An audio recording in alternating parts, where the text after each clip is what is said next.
Arestado ang dalawang individual sa patinakinasang drug by bus operation sa Tagum City, Davao del Norte. Nito lamang ika-12 ng Setyembre taong kasalukuyan. Kinilala ni Police Major Maynard D. Pascual, hepe ng Regional Police Drug Enforcement Unit 11 na suspect na sina alias Brad, 28 taong gulang, na dating miyembro ng 68th Infantry Battalion Philippine Army na pawang residente ng San Isidro, Davao del Norte, at tinaguri ang top 4 regional level high value individual at alias Tata, 24 taong gulang, walang trabaho, na pawang residente ng Asuncion, Davao del Norte.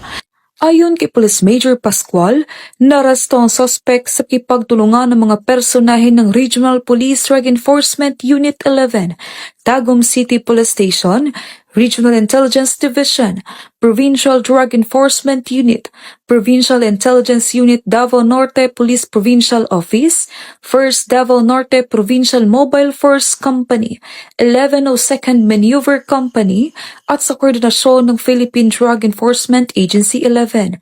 Dagdag pa ni Police Major Pascual na recover mula sa suspect ang 40 gramo ng hinalang shabu, isang keypad phone, coin purse, blue sling bag at baybas money na ginamit sa operasyon. Kasalikuyang nasa kustodiya ang suspect upang dumaan sa tamang disposisyon at maharap sa kasong paglabag sa RA 9165 o ang Comprehensive Dangerous Drugs Act of 2002. Samantala, ang laban kontra kriminalidad ay patuloy na pinapaigting ng Police Regional Office 11 sa pamumuno ni Acting Regional Director, Police Brigadier General Joseph R. Argiles, alinsunod sa kampanya ng Bagong Pilipinas na panatilihin ang kapayapaan at kayusan tungo sa pagsulong ng bansa.